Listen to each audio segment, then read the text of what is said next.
मेरा नाम हार्दिक आर्य है और सबसे पहले आप सभी का धन्यवाद कि आज आप सभी यहाँ पर आए और इस दीपावली के पर्व पर आप सभी यहाँ यज्ञ कर रहे हैं। तो जैसा कि आप सभी जानते हैं कि आज जो है दीपावली पर्व है और आज हम यहाँ पर उसे मनाने के लिए उपस्थित हुए हैं। तो सीधी बात है, हम दीपावली इसलिए मनाते हैं क्योंकि श्री राम इस दिन रावण का वध करके अयोध्या आए थे। तो जो श्री राम हैं, हम उन्हें आर्य समाज में महापुरुष मानते हैं।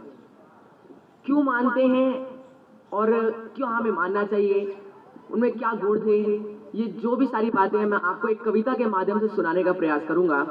और मैं चाहूंगा कि कुछ मिनट आप अपने मुझे मेरी कविता को दें और आपके सहयोग से मैं अपनी कविता सुना पाऊंगा।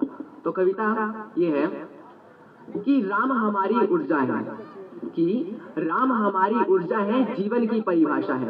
राम हमारी ऊर्जा है, जीवन की परिभाषा है। राम हमारे अंधकार में भी प्रकाश की आशा है।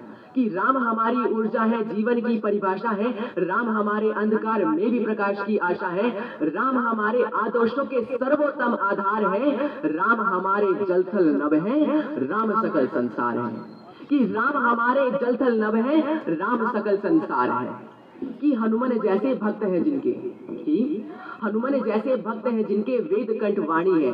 कि हनुमान जैसे भक्त हैं जिनके वेद कंठ वाणी है। जिनकी केवल एक झलक से तर जाते सारे प्राणी हैं। जिन्होंने दी पितृ वचन हेतु राजभोग कुर्बानी है। अरे महापुरुषों की श्रेणी में जो सर्वोच्च महान है, जी हाँ वही तो हमारे श्री राम है। जी हाँ वही तो हमारे श्री राम है। अब मैं कह रहा हूं कि श्री राम इतने महान थे, तो अगर हमारे प्रभु इतने महान थे तो प्रभु सागर पार किए बिना वैदेही को ला सकते थे। राम भक्त हनुमत जी वैदेही को लंका से ला सकते थे।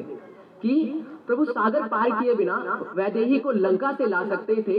राम भक्त हनुमत जी वैदेही को लंका से ला सकते थे। पर प्रभु ने कदम कदम पर सही गलत का ध्यान रखा। पर प्रभु ने कदम कदम पर सही गलत का ध्यान रखा। अनगिन कष्ट उठाए फिर भी मर्यादा का मान रखा। धर्म स्थापित करने का मन में विश्वास रहा। प्रभु ने सीखा सीने प्रभु का, वन में वनवास सहा। प्रभु ने सीखा सीने प्रभु का, वन में वनवास सहा। जगत माता सीता का पापी नेता हरण किया। कि जगत माता सीता का पापी नेता हरण किया। सर्वज्ञान का सागर होकर भी अहंकार का वर्ण किया। कोना कोना दिग्गंध का लंकेश्वर से डरा हुआ था। नक्शे शिष्टक रावण भुजबल के घमंड से भरा हुआ था। अरे करता था उपहास निरंतर साधु संत के मर्मों का। चलक रहा था घड़ा पाप का लंकेश्वर के कर्मों का। लंकेश्वर के कर्मों का फल देने नीति निधान गए और वैदेही को वापस लाने खुद रघुवंशी शान गए। और वैदेही को वापस लाने खुद रघुवंशी शान गए। अब देखिए, हमारे श्री राम जितने निडर थे उतना उनमें दया भाव भी था।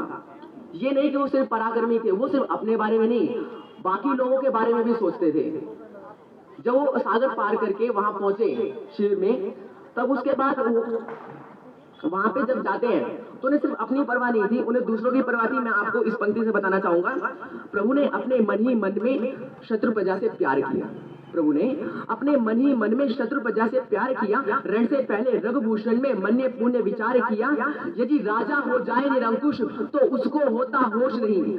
यदि राजा हो जाए निरंकुश तो उसको होता होश नहीं। रावण बहुत गलत है लेकिन इसमें प्रजा का दोष नहीं। कि रावण बहुत गलत है लेकिन इसमें प्रजा का दोष नहीं। राजधर्म के अमृत घट में यह विष नहीं भरेंगे हम। कि राजधर्म के अमृत घट में यह विष नहीं भरेंगे हम। लंका की निर्दोष प्रजा की हत्या नहीं करेंगे हम। कि लंका की निर्दोष प्रजा की हत्या नहीं करेंगे हम। प्रभु ने बाली पुत्र के हाथों क्षमादान संदेश दिया। श्री राम जानते थे कि जो रावण है वो अपने अहंकार में चूर है, तो समझदार थे। उन्होंने बाली पुत्र के हाथों क्षमादान संदेश दिया। शांति दूत बनकर अंगद ने लंका मत प्रवेश किया। कब कुमार ने लंकेश्वर को रघुवर का प्रस्ताव दिया। भरी सभा में लंका के हित कुछ शुद्ध सुझाव दिया। रक्त बहे निर्दोषों का होता प्रभु का मन भारी है। कि रक्त बहे निर्दोषों का होता प्रभु का मन भारी है। रघुनंदन को अपने संग शत्रु प्रजा भी प्यारी है।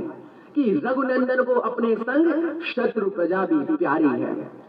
अब यहाँ पे बाली का साहस देखिए, उसने यहाँ पे बता दिया जो उसे काम दिया गया था उसने काम पूरा कर दिया। लेकिन रावण नहीं मानता है। तो उसे समझाने के लिए दो पंक्ति में बाली अपनी बात कहता है कि रघुभूषण के बाणों को किंचित न क्रुद्ध करेंगे हम। देखिए, मुझे कविता में आप सभी का साथ चाहिए। यदि आपकी ऊर्जा बनी रहेगी तो मैं कविता अच्छे से सुना पाऊंगा। पर क्या कहता है? रघुभूषण के बाणों को किंचित न क्रुद्ध करेंगे हम, कि रघुभूषण के बाणों को किंचित न क्रुद्ध करेंगे हम, क्षमा सहित सिया लौटा दो, बिल्कुल ना युद्ध करेंगे हम। कि क्षमा सहित सिया लौटा दो, बिल्कुल ना युद्ध करेंगे हम। अरे नाश निकट जब आता है तब प्रेम भाव मर जाता है, मन मस्तिष्क में दिश विनाशी कण प्रवेश कर जाता है। अहंकार से टकराकर इसलिए जाग स्वाभिमान गया, कि अहंकार से टकराकर इसलिए जाग उसका अभिमान गया। रामचंद्र की करुणाई को रावण कायरता मान गया, कि रामचंद्र की करुणाई को रावण कायरता मान गया। मूर्ख अधर्मी ने विनाश का खंजर स्वयं को घोंप दिया, मूर्ख अधर्मी ने विनाश का खंजर स्वयं को घोंप दिया। अहंकार के मत में निर्दोषों को रण में झोंक दिया। अब कुछ पंक्तियां जो इस रण को बताती हैं। आखिरी हम उस समय में चलते हैं जब रावण और श्री राम का युद्ध होता है। तो रावण आता है सिंधु नदी के किनारे अपना रथ लेके और राम को चुनौती देता है कि सम्मुख आओ राम, तुम्हें मैं अपना शौर्य दिखलाऊंगा, कि सम्मुख आओ राम, तुम्हें मैं अपना शौर्य दिखलाऊंगा। मानव सेना के लोहू से अपनी प्यास बुझाऊंगा। रावण का प्रस्ताव राम ने हंस करके स्वीकार किया, शांत भाव में ओठ भरा भी शब्दों का प्रतिकार किया। जीत सत्य की हो असत्य पर, सत्य पुनः सत्यापित हो, जीत सत्य की हो सत्य पर, सत्य पुनः सत्यापित हो। तीनों लोगों के कण कण में पुण्य धर्म स्थापित हो। युद्ध भूमि में 34 अंगिन तीरों की बरसात हुई। शब्द स्वयं मूर्छित हो बैठे, सिर से सिर की बात हुई। मायावी रावण के आगे दिव्य अस्त्र विहीन हुए। पल भर को मानो भगवान राम भी संज्ञाहीन हुए। मायूसी के बादल रघुवर की सेना पर उमड़ गए, किंतु काल बन रघुवर लंकापति के सिर उमड़ गए। अगले ही क्षण प्रभु मुखमंडल लावा जैसा दहक उठा। धर्म विजय की आशा पाकर पूरा त्रिभुवन महक उठा। ब्रह्म बाण से लंकेश्वर के पापों का घट फूट गया। प्रभु के हाथों अहंकार का पर्वत तिल तिल टूट गया। गर्जन करते गिरा भूमि पर उसका दंभक विदीर्ण हुआ। तिग दिंगत पे लंकापति का सारा वैभव क्षीण हुआ। और आखिरी की दो पंक्तियां, इसमें आपकी तालियों का मुझे पूरा समर्थन चाहिए। मैं कुछ इस पंक्ति में श्री राम का नारा लगाने वाला हूं और आप जितना समर्थन कर सकते हैं उतना करिएगा। आपकी आवाज भी और आपकी तालियां भी दोनों चाहिए। कि धर्म किया स्थापित जिसने उस दाता दया निधान की जय, कि धर्म किया स्थापित जिसने उस दाता दया निधान की जय। दोनों हाथ उठा के बोलो, मर्यादा पुरुषोत्तम श्री रामचंद्र की जय, मर्यादा पुरुषोत्तम श्री रामचंद्र की जय। धन्यवाद।